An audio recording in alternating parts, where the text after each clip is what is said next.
जय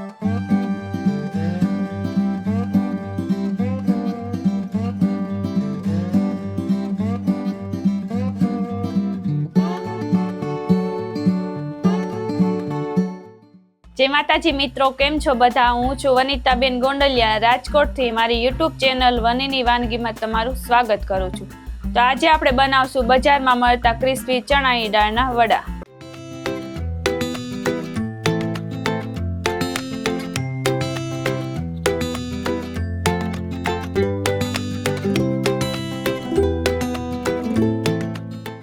तो चणानी दाळना वड़ा बनावा माटे मैं अहींया 250 ग्राम जेटली चणानी दाळ લીધી છે। આપણે 6 થી 7 કલાક પલાળીને રાખી છે। આપણે સરસ પલાળી ગઈ છે। આપણે આવી રીતે જોઈ લેવાનું। ને જો આપણે વડા બનાવવા હોય ને આપણે પલાળતા ભૂલી જાય તો આપણે ગરમ પાણીમાં પણ નાખી દઈએ તો 2 થી 3 કલાકમાં સરસ પલાળી જાય। આપણે દાળ સરસ પલાળી ગઈ છે। પછી આપણે મિક્સર જારમાં કાઢી લેશું, ક્રશ કરી લેવું। આપણે અહીંયા 4 થી 5 નંગ કાંદા લીધા છે। આપણે આવી રીતના ઝીણું કટિંગ કરીને રાખ્યું છે। આપણે અહીંયા 3 થી 4 તીખી મરચી આવે એ લીધી છે। એક આદુનો ટુકડો લીધો છે અને 5 થી 6 જેટલી લસણની કળી લીધી છે। આપણે આવી રીતના પેસ્ટ કરીને રાખી છે। આમાં આપણે 1 ચમચી જેટલા તલ લીધા છે। આમાં આપણે ધાણા સુધારીને લીધા છે। આમાં આપણે બધા રેગ્યુલર મસાલા છે જે જોઈએ આપણે યુઝ કરવાના છે। આમાં આપણે તળવા માટે તેલ જોઈએ તો તેલ લઈ લીધું છે। તો હવે પહેલા આપણે આ પાણી કાઢીને આને આપણે મિક્સર જારમાં અધકચરું કરી નાખીએ। તે પહેલા આપણે થોડીક દાળ કાઢી લેવાની છે। આખી દાળ આપણે નાખવાની છે। ક્રશ કરેલું હોય બેટર એમાં આપણે થોડીક આખી દાળ નાખી દેવાની છે। એનો ટેસ્ટ સરસ આવશે। આપણે એટલી દાળ કાઢી લીધી છે। હવે આપણે આને મિક્સરમાં ક્રશ કરી લઈએ। તો આપણે દાળ સરસ મિક્સર જારમાં પીસાઈ ગઈ છે। આપણે આવી રીતના પીસવાની છે, આવી રીતના આપણે રાખવાની છે। આખા ભાંગી થોડીક જ રાખવાની છે। તો બેટર તૈયાર કર્યા પહેલા આપણે તેલ ગરમ મૂકી દઈએ।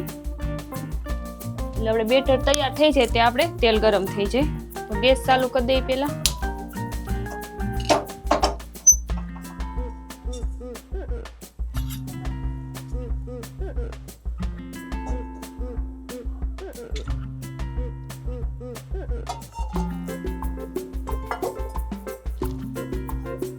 તો આપણે તેલ ગરમ થઈ જાય ત્યાં હવે આપણે બેટર તૈયાર કરી લઈએ।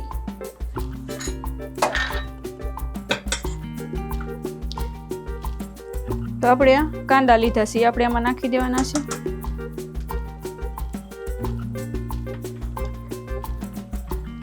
આપણે આદુ લસણ ને મરચાંની પેસ્ટ હશે એ નાખી દેવાની છે।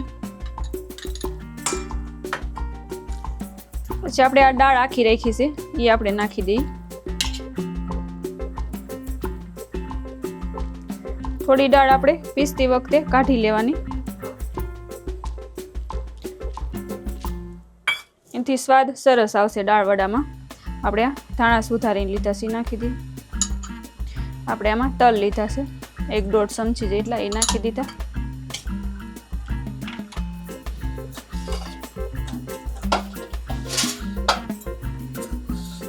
હવે આપણે આખું જીરું આવે એ નાખવાનું છે થોડું, 1/2 ચમચી જેટલું આપણે નાખ્યું છે। 1 ચમચી જેટલું ધાણા જીરું નાખ્યું છે। આપણે સ્વાદ પ્રમાણે મીઠું નાખી દઈએ।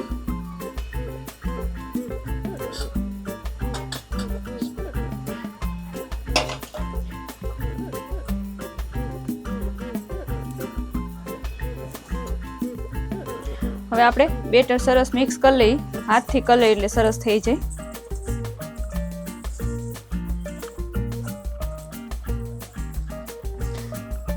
દાળ વડા ખાવામાં પણ બહુ સરસ થાય। બહારથી એકદમ ક્રિસ્પી થાય, અંદરથી પણ સરસ એકદમ સોફ્ટ થાય। આવી રીતના બધું આપણે નાખીને મિક્સ કરી લેવાનું છે। તો આપણે આ પીસેલું હતું એમાં બધું અંદર નાખીને આપણે સરસ મિક્સ થઈ ગયું છે। આપણું બેટર તૈયાર થઈ ગયું છે। હવે આપણે જોઈ લેવી તેલ ગરમ થઈ ગયું છે કે નહીં। હવે તેલ આપણે સરસ ગરમ થઈ ગયું છે। તો હવે આપણે આના વડા વાળી લઈ આપણે આવી રીતના લઈને આપણે હાથની મદદથી આવી રીતે આપણે કરી લેવાનું, આવી રીતે। હવે આપણે આમાં નાખતા જઈએ।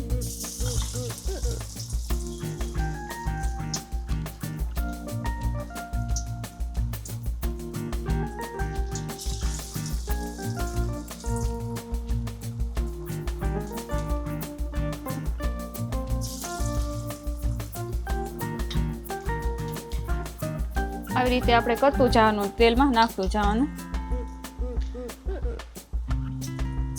ગેસની ફ્લેમ આપણે મીડિયમ રાખવાની, બહુ ફૂલે નહીં બહુ ધીમું નહીં, મીડિયમ સાઈઝ રાખવાનો એટલે સરસ એકદમ ક્રિસ્પી થશે. તો આપણે સરસ થઈ ગયા છે, એકદમ બ્રાઉન કલરના આપણે થવા દેવાના. તો આપણે બહાર કાઢી લેવી, એકદમ ક્રિસ્પી સરસ તૈયાર થઈ ગયા છે. આપણે એને કાઢી લઈએ. પાછા જે આપણે કર્યા એ રીતે જ આપણે બનાવી લઈએ. આ નાની મોટી સાઈઝ આપણી રીતે આપણે કરી શકીએ.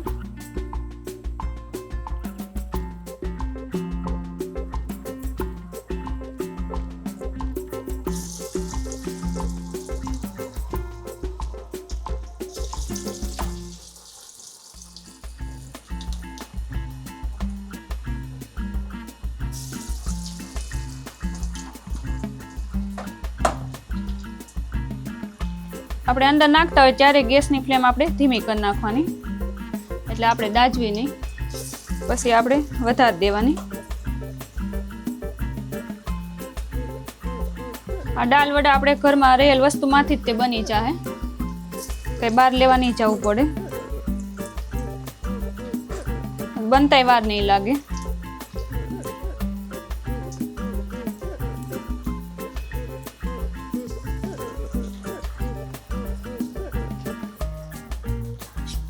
હવે આપણે આવી રીતે બધા બનાવી લઈએ. તો આપણે ચણાની દાળના વડા તૈયાર છે. આપણે એક ડીશમાં સર્વ કરી લીધા છે. આપણે મરચી તળીને રાખી છે, એ મરચી સાથે ખાવાથી એકદમ સ્વાદ સરસ આવશે. અને આપણે અહીંયા સોસ વારે સર્વ કર્યા છે. તો મારી આ રેસીપી તમને કેવી લાગી મને કમેન્ટમાં જણાવજો ને જરૂર એકવાર તમે ટ્રાય કરજો. અને મારી ચેનલને લાઇક કરજો, વધુમાં વધુ શેર કરજો. અને મારી ચેનલને હજી સુધી સબસ્ક્રાઈબ ન કરી તો સબસ્ક્રાઈબ કરજો અને બેલ આઇકન દબાવવાનું ભૂલતા નહીં, જેથી કરીને મારા નવા વિડીયોનું નોટિફિકેશન સૌથી પહેલાં તમને મળે.